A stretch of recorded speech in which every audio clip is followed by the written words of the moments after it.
Hi girls, here we are finishing out the last section in chapter 5. Actually, you already know how to do both of these special cases. We're going to just give names for the two procedures and then we'll revisit them in chapter 6. So first of all, we're going to square a binomial.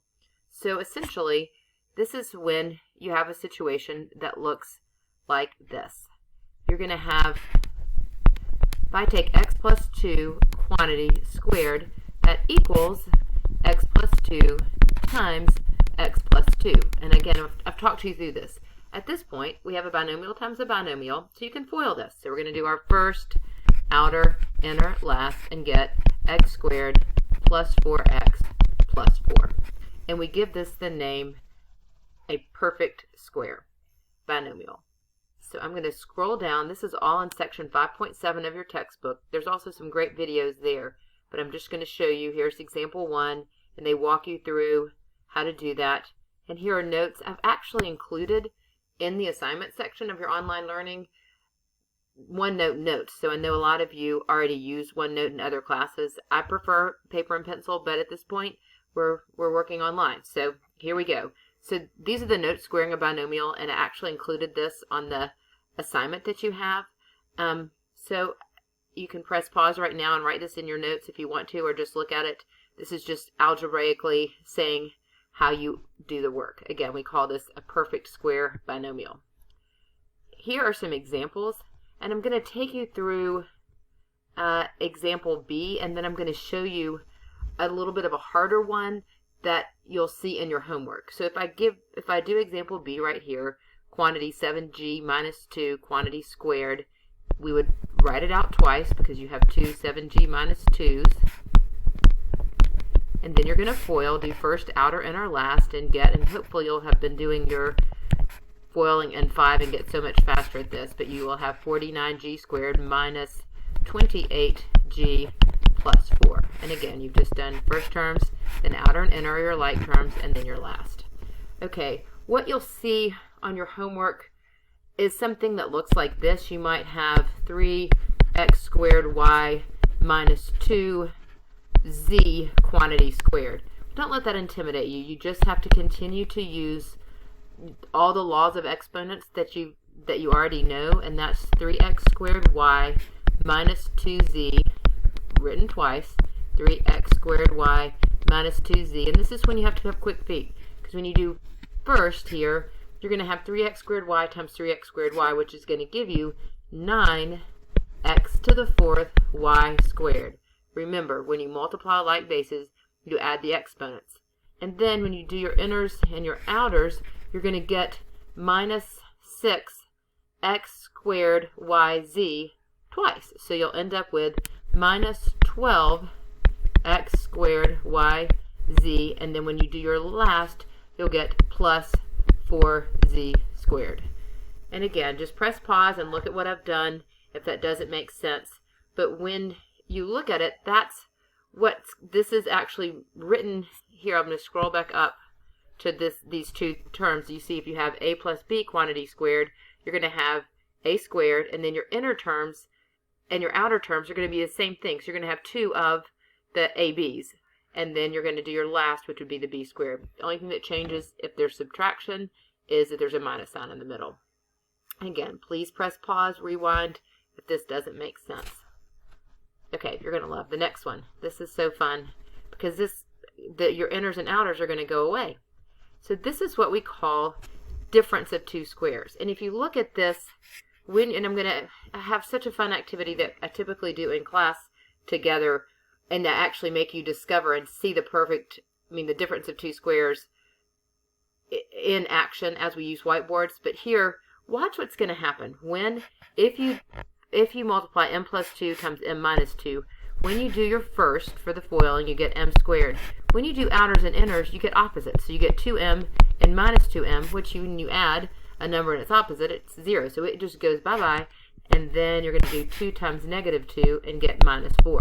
So the reason it's called difference of two squares, difference, subtract, that's your middle term there. And then you have perfect square, perfect square. So you notice every time when you have something in the form, when you're multiplying two binomials, a plus b, A minus B, you always get something perfect, a perfect square minus a perfect square. So again, look at this example here, this 3y plus 4, 3y minus 4. When you do your first, you get 9y squared. When you do your outers, you get minus 12y. When you do your inners, you get plus 12y, which when you add them together, bye-bye. And then when you do your last, you get minus 16. You see what's happening? And again, the special name for this is difference of two squares, because your answer is a perfect square subtract a perfect square. So difference of two squares. Right now in chapter 5, this won't hold much significance, but when we start ice skating backwards that I've talked about in chapter 6, you'll see this will be something you'll talk about a lot. So that's where we're going with that. And I think that there's not too much of a ramp up on that. Possibly I might just add, like, I think there may be more than one variable that you have to deal with laws of exponents, but I'll be there for you in the Zoom conference if it doesn't make sense. And the answers are all online, so please feel free to work and check and work and check. This is not about being perfect. Just keep working until you totally understand. Okay, lastly, Aunt Sally, order of operations, PEMDAS, still holds true with polynomial multiplication. So this is really the last new material in chapter 5. But if you see, and I wrote on the assignment that has this challenge, because this is about as tough as it gets. But I'm going to walk you through these examples.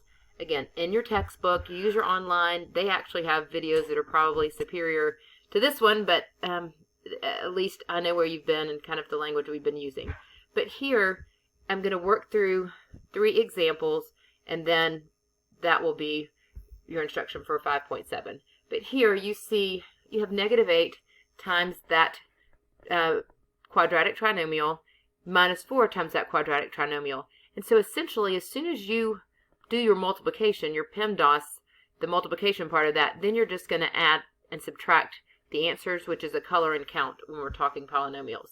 So let's first distribute the -8 here, which would be -8y squared plus 16y minus 24 minus, and we're going to distribute the -4, minus 8y squared minus 4y plus 24. Again, feel free at any point to press pause, go back, rework this example yourself. Now I'm coloring and counting. So I'm saying, is there a like term to -8y squared? Well, sure there is. Here's another -8y squared. So I'm going to color those both yellow. Then I have a 16y, which is going to be green. Is there another like term to 16y? Sure there is. -4. They're best friends. And then lastly, we have oops, wrong color. Hold on. Let's erase that. Weeks. Oh no. Oh no. Oops, had a little technical difficulty. Okay, so the -24's best friend is the +24. Well, when I combine the -8y squared and the -8y squared, we're going to get -16y squared, and then +16 minus 4 is plus 12y, and then -24 plus 24 goes goodbye. Okay, next is I have 2 binomials being multiplied in example B, and then 3x, the monomial, multiplied by the binomial. So first I'm going to, as order of operations would say, I'm going to FOIL this, and hopefully you're just Speedy Gonzales at foiling now. But this one I FOIL, it's going to be x squared minus x minus 2, and then I distribute this 3x to both of those terms, and I get plus 3x squared plus 9x. And then, now that I'm adding, when I add and subtract polynomials, I just color and count. So I looked, is there an x squared term? Does it have a best friend? Yep, right there. It's buddy, and then I have this minus x, and this plus 9x, and then I have this minus 2 that doesn't have any friends.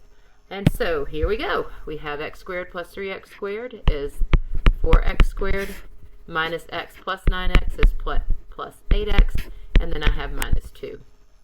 Again, just FOIL, distribute, and then color and count your like terms. Last example is the C. And it's really the only thing that changes, and now I have to do this. Remember this name that we just learned in example C. This is a perfect square. We're going to write it twice and FOIL. Then we're going to FOIL, but this little subtraction what we're going to have to do is we're going to have to realize that I need really to have a brackets in my head so that that negative right here gets distributed to everything inside of those brackets. So I'm putting that there so you don't forget about this negative sign right here. So, again, this is not for the faint of heart. Hardest problem in this section. We're going to write 3y minus 2 twice because we're squaring it. And we have to make sure we get all those terms. And then I'm going to have minus, and actually this is going to be the difference of 2 squares, which we just learned as well. And I'm going to go ahead and multiply that out. That's going to be y squared minus 25. I'm not having great handwriting here, girls. Sorry. Okay, so let's FOIL this. First, outer, inner, last. 3y times 3y is 9y squared. Minus 6y gives me minus 12y plus 4. And then I have to distribute that negative, which is understood negative 1, and get minus y squared plus 25. So see what I've done? I multiplied my 3y minus 2 times itself by FOILing. I multiplied y minus 5 times y plus 5 and got the difference of 2 squares. And then now I'm ready to color and count. So now I come here and I have this 9y squared and this minus y squared. I have this minus 12y that doesn't have anybody to combine with, and then my plus 4 and my plus 25. So let's do that. And we have 9y minus 1y is 8y squared minus 12y and then plus 29. Notice I'm writing my answers in standard form, and they're all, right now, the two that I'm looking at. Could you name them? Yes, you could. They're both quadratic trinomials. All right, girls, I look forward to seeing you on Zoom and answering any questions that you may have. Hope this helped.